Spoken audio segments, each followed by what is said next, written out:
Saúdo a todos com a célebre paz do Senhor Jesus, Yeshua HaMashiach, aos ouvintes do programa Remanescente. Ao mesmo tempo em que peço as vossas orações a meu favor, para que nesse momento o sentimento de Hashem, o sentimento eterno, possa me ajudar a que a palavra tenha total liberdade. E assim alcança o objetivo que Deus quer aos que nos escutam, aos que nos assistem por este vídeo. O título aqui da palavra, nesse momento, está no Salmo de número 51. Salmo de número 51, onde é um salmo bem conhecido, e isso facilita o entendimento da palavra, né? Muito se tem falado, muito se tem ouvido, muito se tem lido sobre este salmo, sobre este personagem principal que é Davi. Agora eu não sei se na proporção que se lê, na proporção que se escuta, se estuda a palavra, né? Que prescruta a palavra de Deus. Yeshua certa vez disse no livro de Mateus, capítulo 22, e versículo 29. Está escrito lá no livro de Matitiarro, quando ele disse: errais, não conhecendo as Escrituras. Porque por não conhecer as Escrituras, tem uma consequência na frente disso. Ele disse: nem o poder de Deus. Então, conhecendo as Escrituras, conhecendo a palavra, os oráculos, a revelação de Deus, automaticamente, de maneira muito natural, você prova o poder de Deus na sua vida através da transformação, através da comunhão, do gozo, através das libertações e tudo aquilo que Deus possa oferecer como bênção do céu.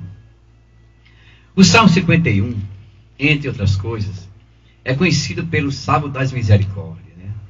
Onde Davi, aquele ungido de Deus, aquele homem que era segundo o coração de Deus, aquele rei de Israel, né? Onde pertence a metade dos salmos à sua autoria. Nós temos 150 salmos e 75 de Davi. Ele registrou suas experiências, né? As suas proezas, as suas lutas. Tudo ele registrou.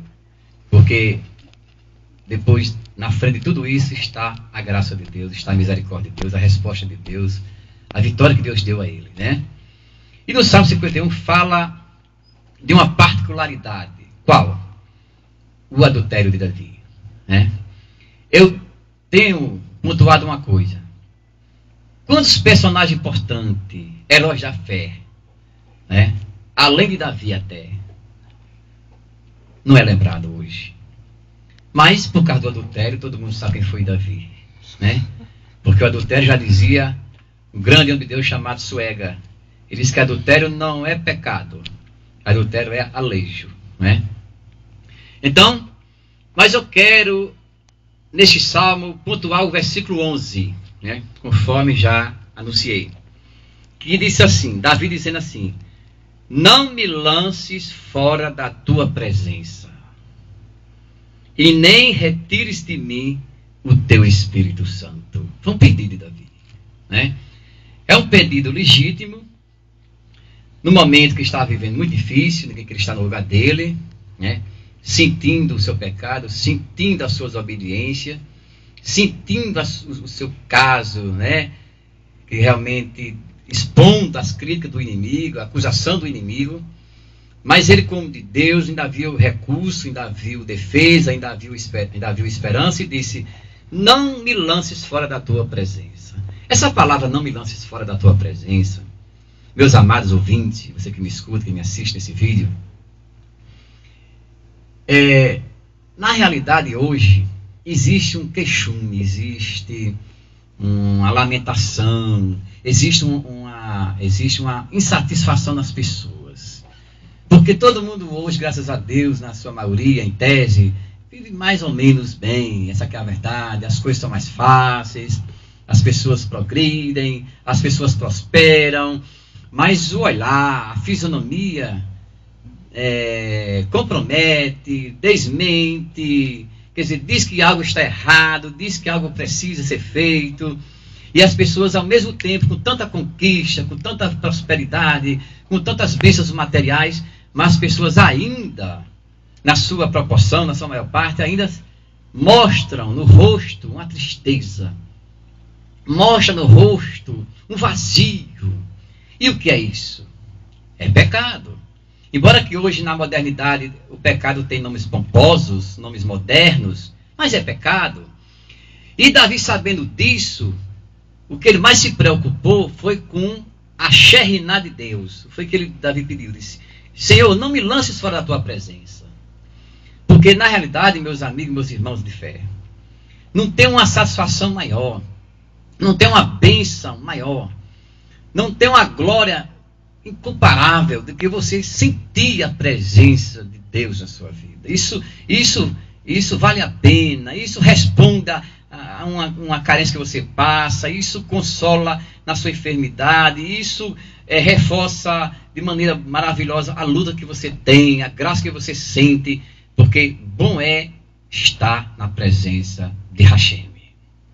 E as pessoas, por não estar na presença de Hashem, né, as pessoas se sentem vazias, se sentem solitárias, se sentem dispostas para orar, se sentem dispostas para jejuar, se sentem dispostas para ler a palavra, se sentem dispostas para ir ao trabalho, se sentem dispostas para congregar. Por quê?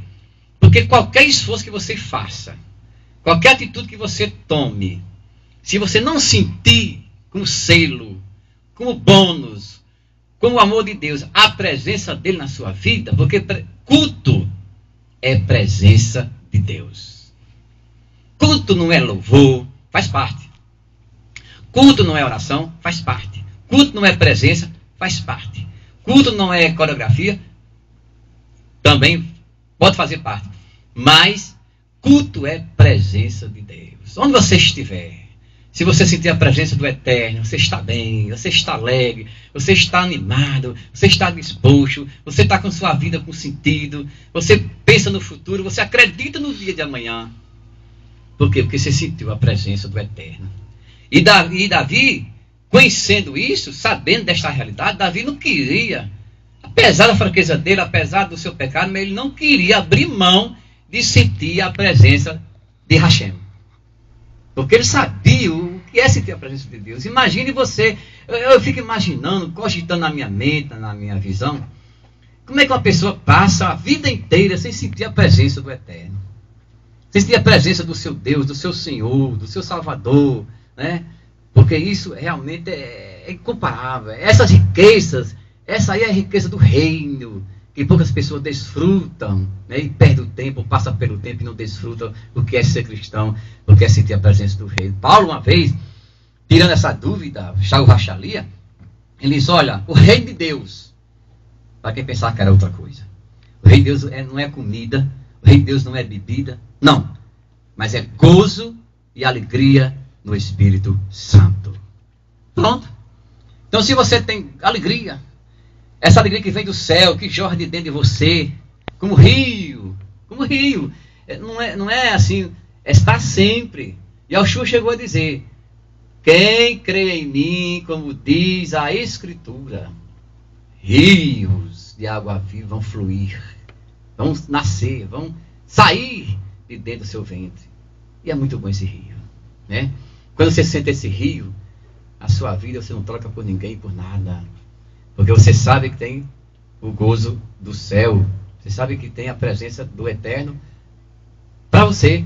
Então Davi diz: não me lances fora da tua presença. E ele fez uma associação. Ele conjugou essa realidade. Quando ele diz assim: não me retires, não me lances fora da tua presença. Por quê?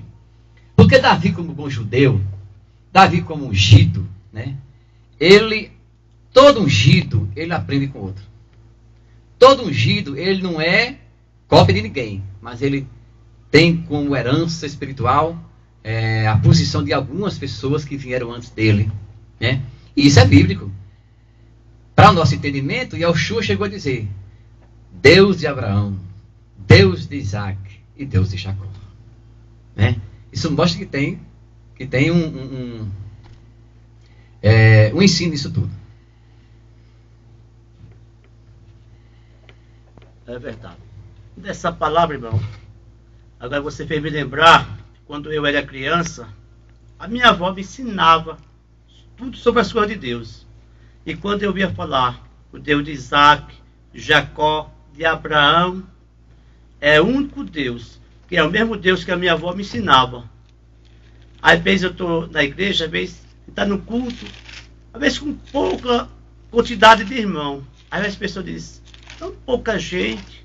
Isso não adianta, irmão, reclamar de pouca gente, porque a gente vem para cá buscar o único e Salvador, porque se você tiver ele na sua presença, tanto faz estar você como tiver 3 ou 4, a igreja está cheia. Porque quando a gente senta a presença de Deus, eu sempre tenho cobrado. Irmão, quando nós estivermos no culto, nós é quem faz o culto bom. Nós é quem agradece a Deus. Nós é quem engrandece o nome de Deus, pede a Deus. Quando recebe as bênçãos, depois que nós recebemos muitas vezes, nós se esquece. Aí quer murmurar, porque Deus não está dando isso, não está dando aquilo. Eu tenho agradecido muito a Deus por tudo que Ele tem feito na minha vida.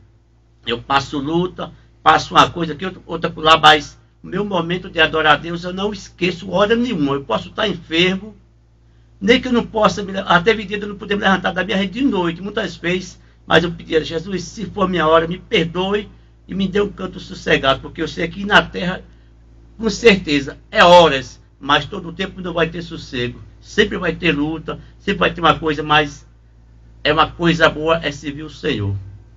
Amém. É verdade, isso aí e tem comprovação bíblica que você disse, né? Não, porque ser cristão não é ausência de lutas. Pelo contrário. O verdadeiro cristão, e Yeshua disse, eu não entendo a doutrina de muitas pessoas, né? Que ser cristão é viver no céu de anil, é viver tudo bom para melhor. Não, eu não vejo isso nos evangelhos. Né? Certa vez Jesus disse, no mundo tereis aflições. Então, ele não qualificou que aflições são essas. Mas, se nós entendemos o que é aflição, a aflição da vida é no emocional, é familiar, é financeira, é espiritual, é com o nosso irmão, é com o estranho, é com o nosso inimigo, aqueles que se apresentam como tais.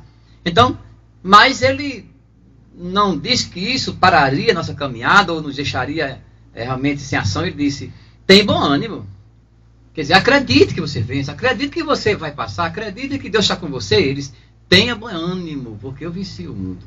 Né? E nós, se temos ele como referência, temos ele como mestre, que realmente é, então temos que seguir os seus conselhos. Né? Muito bem, fique à vontade. Então, dentro dessa perspectiva da presença de Deus, Davi, como bom judeu, ele lia a Torá. Todo judeu, ele é um leitor assíduo, constante da Torá, né? Até porque, por questão de tração, os rocheres, eles ensinam os seus, né, seus filhos, né, os seus bineis, né, para ler a Torá, né? Baseado naquele conselho de Moisés que disse, intima, ao levantar, ao deitar, né? Quer dizer, sempre ter a palavra de Deus. E ele, como bom judeu, não podia esquecer a Torá, que já no seu primeiro livro, no livro de Gênesis, né, o Bereshit, está escrito assim no capítulo 17. Quando, porque tem pessoas, amados ouvintes, que me escutam, que me assistem, tem pessoas preocupadas e querendo até fazer uma engenharia para ser espiritual. Ser espiritual nem é orar tanto. Você pode orar muito e não ser espiritual. Os fariseus oravam muito. E, no entanto, foi reprovado por Yeshua. Né? Então, ser espiritual não é louvar muito, não. Porque no tempo de Israel, está uma reprovação, quando Deus disse, afaste de mim o intérprete das suas músicas, porque eu não ouvirei. Quer dizer, ser espiritual também não é ler muito a palavra, porque o falso profeta é quem mais lê. Né?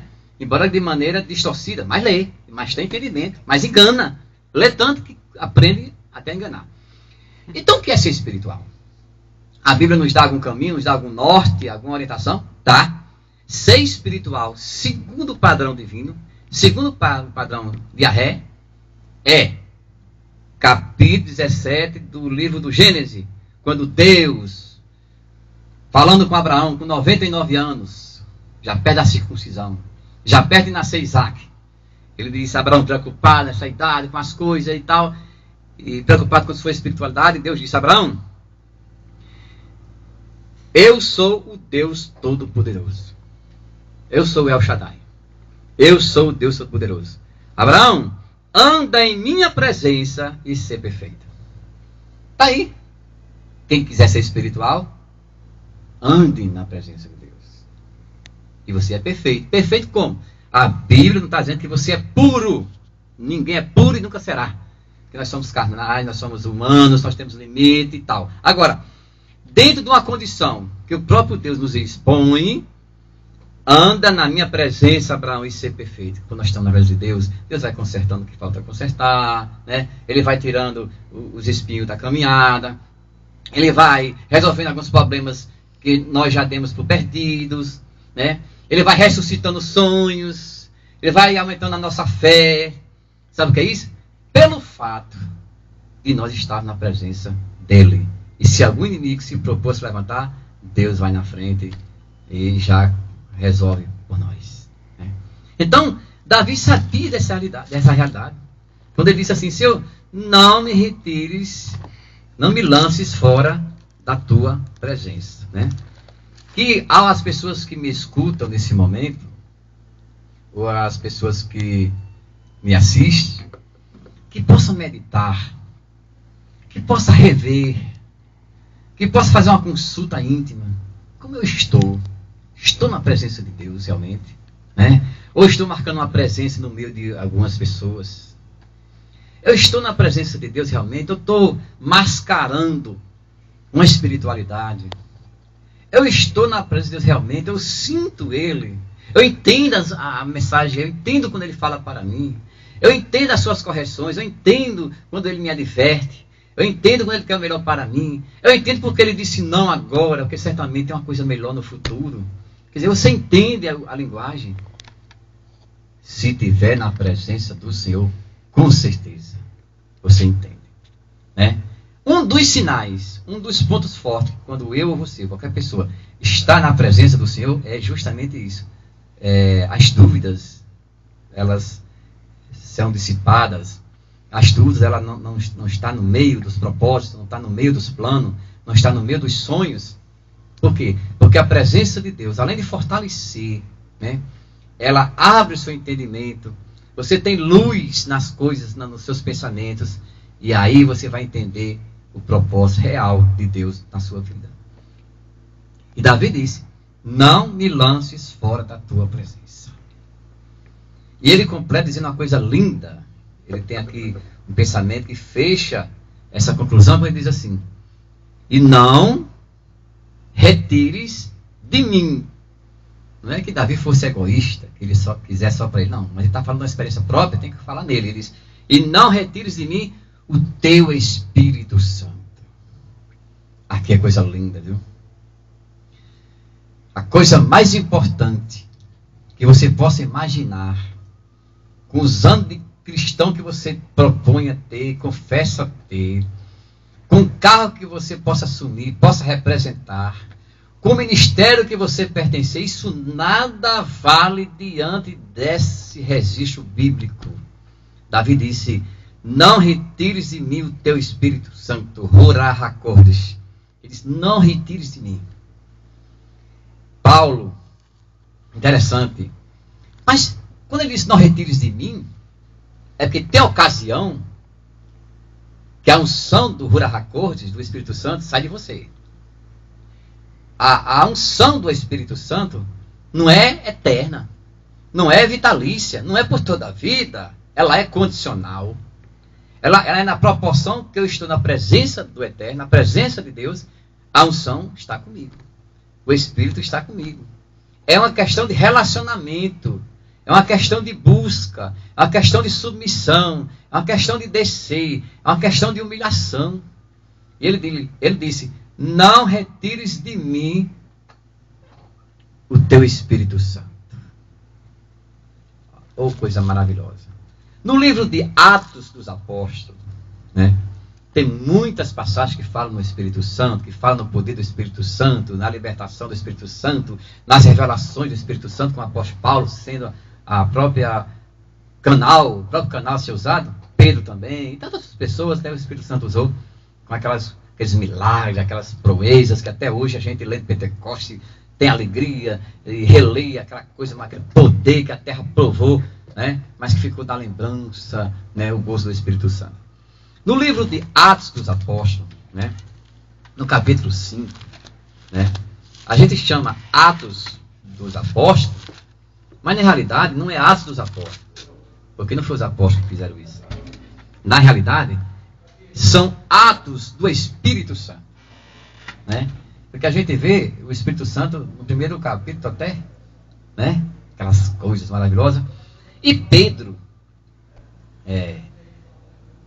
dando testemunho das profecias dos antigos rabis, dos antigos profetas, o nosso amado Pedro disse assim: e nós, quem? Os judeus. Ele, quem estava ali na festa, todos eles, ele disse: e nós somos testemunhas.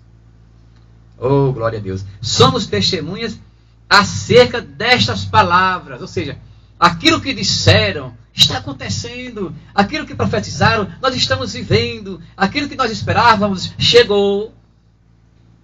Nós estamos vendo os milagres. Não tem como duvidar. Não tem como duvidar. Nós estamos sentindo o Espírito Santo. Não tem como o inimigo das nossas almas, Satanás, colocar dúvida. Porque nós somos testemunhas. Eu vivo isso também. Eu não só escuto dos outros, mas eu vivo isso também. O bom é isso. É você escutar, é muito bom. Os testemunhos alheios edifica você, desperta você, gera até fé. Mas bom é você ter sua própria experiência, né? Louvado seja o nome de Hashem. Ele diz: e nós somos testemunhas acerca destas palavras. A palavra de Deus é real. A palavra de Deus é vida. É fato. Acontece. Ele diz: nós somos testemunhas destas palavras. Como disse o amado irmão que me antecedeu há pouco tempo, que a palavra de Deus é a coisa mais importante, é mesmo, né? E nós somos testemunhas acerca destas palavras. Nós, disse Pedro, Keifas, nós. E também o Espírito Santo. Ou seja, o que é que Pedro está dizendo? Que nós estamos sendo testemunha porque o Espírito Santo está conosco. Ele está realmente operando em nós. É por isso que nós somos testemunhas. Quer dizer, ninguém pode testemunhar de si mesmo sem ter algo mais forte do que ele, para que assim sua palavra tenha confiança, gere uma confiabilidade nas pessoas que escutam. Isso é muito importante. Aí Pedro disse: e também o Espírito Santo, o Hura HaKodesh, que Deus deu. Olha, que presente maravilhoso. Eu sei que ter os dons espirituais é muito bom, mas dons espirituais é uma coisa, são partículas, são mínimas porções do poder de Deus, ou da sabedoria, conforme o dom que você tenha. Mas você pode até ter os dons espirituais, grande parte dos dons, e não ter realmente o conhecimento, a experiência, né? A liberdade do próprio Espírito, que é dono dos dons e dono de tudo. Você pode não ter. Por isso que às vezes tem alguns portadores de dons que descaminham, que realmente vêm a naufragar em algumas posições, porque precisa ter mais conhecimento do próprio Espírito, que é o dono dos dons. É maior do que os dons. Então, Pedro, a preocupação de Pedro não era com os dons, era com o Espírito. Era com o superior, que era o Espírito. Ele diz: olha, e também o Espírito Santo, que Deus deu. Então, feliz aquele. Bem-aventurado aquele que o Espírito, que Deus dá ao Espírito. Dá para beber do seu Espírito, né? Realmente se derramando, enchendo, estar realmente enchendo demais, né? Para a pessoa ter essa experiência gloriosa do céu antecipada. Ele diz que Deus deu, mas deu a quem? De qualquer jeito? Deu a todo mundo? É isso que a palavra está dizendo? Vocês que me acompanham. Deus deu àqueles. Aqui não está dizendo que Deus deu a todos.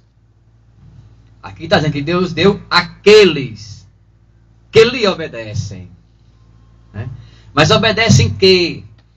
Você pode ser uma pessoa boa, ser uma pessoa de moral, até muito mais representada do que seres cristãos. Pode.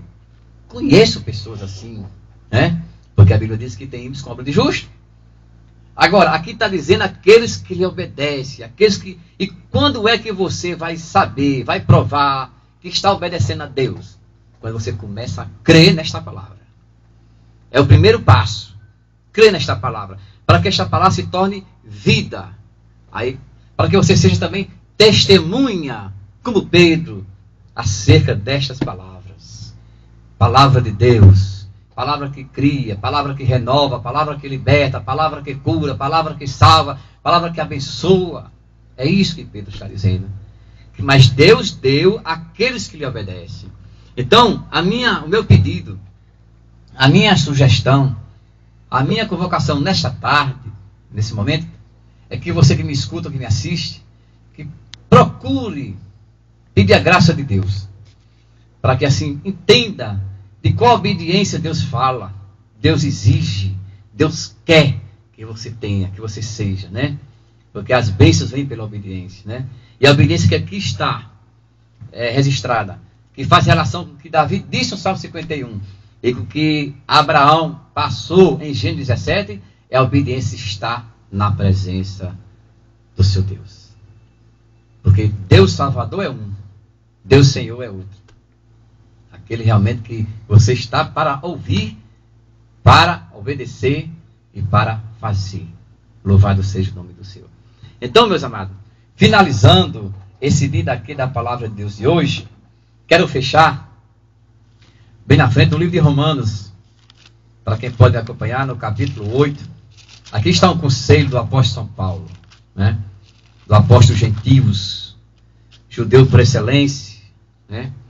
Ele nos deixou aqui um lembrete, se é que eu posso chamar lembrete, mas eu chamo advertência, eu chamo exortação, eu chamo outra coisa, né? Ele disse no versículo número 9, dizendo aos romanos: vós, irmãos, não estáis na carne. Graças a Deus que os irmãos não estavam na carne, né? Porque o cristão na carne é só a graça. Mas no Espírito, se é que o Espírito de Deus, o Voracodes, habita em vós, se alguém... O apóstolo Paulo disse aos irmãos lá em Romanos: se alguém não tem o Espírito de Cristo, esse tal não pertence a ele. Então, meus amados, que essa palavra possa ser renovada, que essa palavra possa ser buscada, que essa palavra possa ter mais entendimento e mais valor para a vida de todos nós, para que assim a gente possa ter o bônus do selo, a marca, os estigmas de que somos discípulos do Senhor, somos discípulos de Jesus, tá certo? E tenho certeza que você será um bem-aventurado. Eu agradeço as orações e peço também orações por mim, para que sempre eu possa estar na presença de Hashem. Que Deus abençoe a todos, em nome de Yeshua. Amém.